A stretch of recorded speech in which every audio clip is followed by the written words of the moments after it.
some of these conventions, his mother, sister was there at the POW convention. Oh, okay. And they wouldn't never tell it, but I think he got to be a truck driver, and he I think he must have got to be an alcoholic too after he got home, you know. I know they wouldn't ever talk about it much, you know.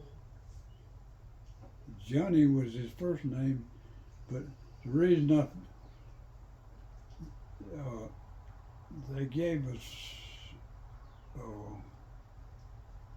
they gave us some stuff, but he knew how to make rice, make whiskey out of it. Oh, wow. Interesting. Did he do that while you were a POW? Where he was making moonshine, essentially? Yeah, he took his and mixed it up and put it up in the ceiling. The ceiling was low. Yeah. But it never would get fermented enough that he couldn't stand it, so he'd drink it before it got ready, you know. Oh. Yuck. That's funny. But he had the urge. Yeah. Even then he was showing his alcoholic tendencies, I guess. Yeah. Gosh. But it just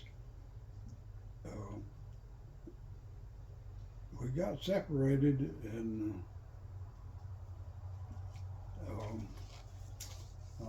I'll have to think about it to know exactly what happened to each of us, but I don't know. But anyway, I got a letter from his daddy, you know, after then. He got home all right. Well, that's good. But it was an experience, and the biggest thing you had to do was not give up, and whatever they fed you, you better eat some of it. Just to keep going. Keep going, yeah. And that's what saved me, was the wood cutting and having to get up and build a fire and all that. You know. Yeah. How many people were in the camp with you, you think? They were about 200 in this first camp I was in. And how many of them do you think survived the captivity?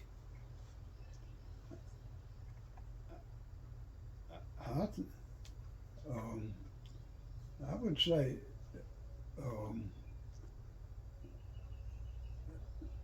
80% of them did, or a little better. Gotcha.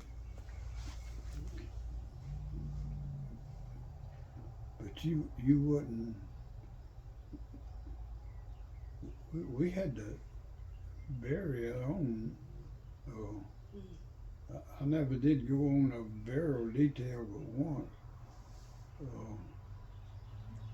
But we was on the side of this mountain, and we took this guy, and our schoolhouse was about 150 feet above the run of the branch. Mm-hmm. That was one plateau, and then above that, the mountain turned into rock. Mm-hmm. And I remember we had a hard time finding enough dirt to cover him up. Wow. And, I never did go into any more details. Tried to avoid that, I guess. But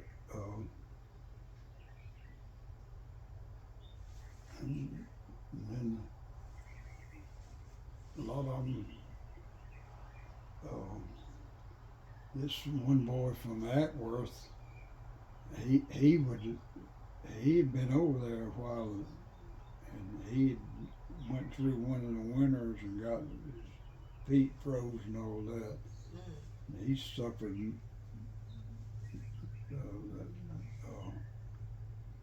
during the summer. His feet had all hurt, and all that. He didn't live long after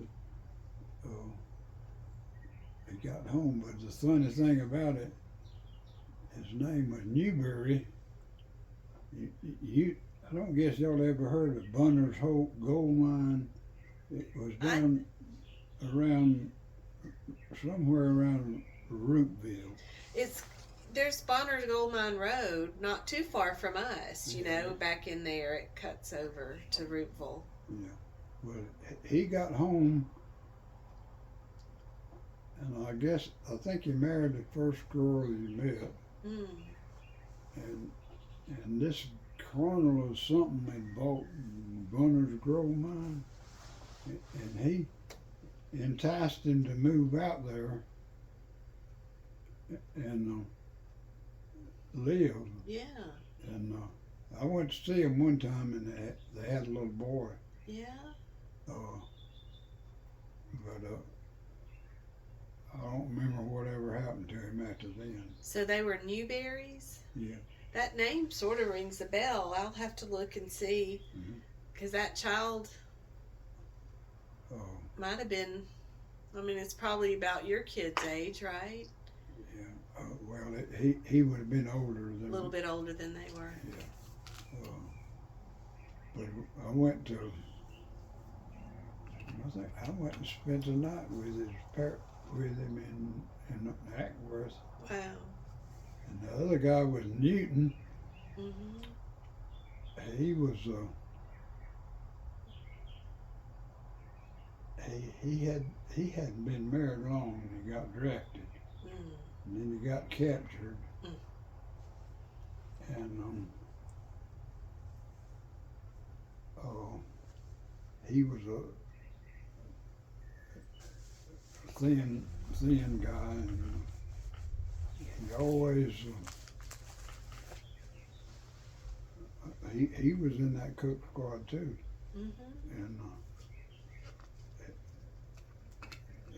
he lived through it and come home, and but he didn't live long after he got home. I don't remember what happened to him. Wow.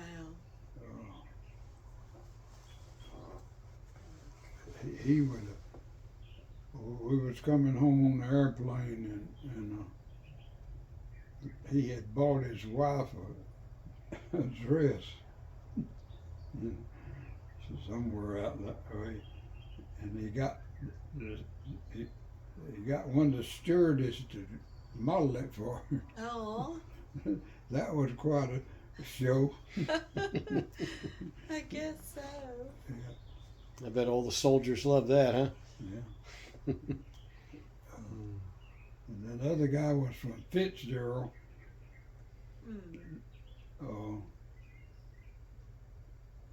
Ben Evans. He was. I saw him at several of the conventions. Yeah. And I don't know whatever happened to him. But he didn't have much of a health problem. He was a healthy guy. Now, Uncle John, when you say conventions, was that like every year all the POWs would get together again? Is that what you mean by a convention, like a reunion, basically? I don't think it happened every year, but like a couple of years, it was in Augusta.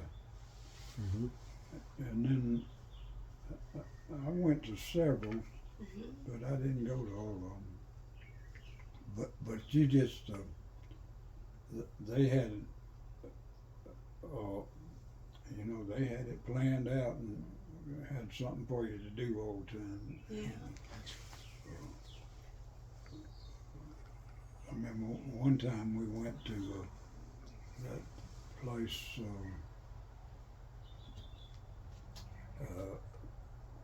close to past Macon over there. That Warner Robins, or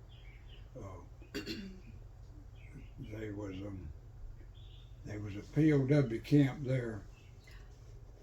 During the Oh. Civil War? Anderson? Was it Andersonville? Yeah, Andersonville. Yeah, we went over there and toured that. Mm-hmm.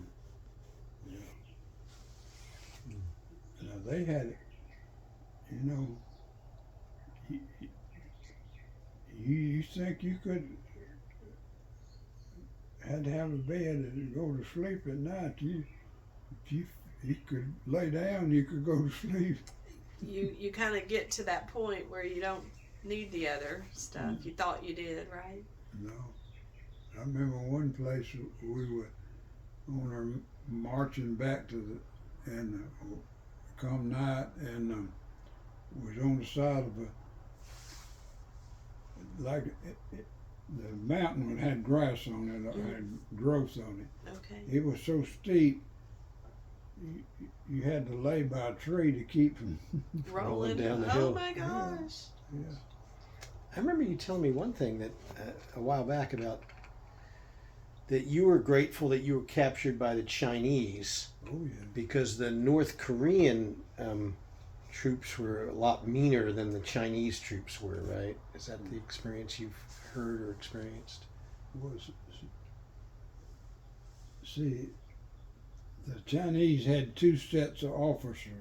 They had one for discipline and all that, and then they had a second set of officers were educational, and they were trying to convert us To communism. Yeah. to communism, so that made them give us better treatment. Mm. Gotcha. And them guys were educated in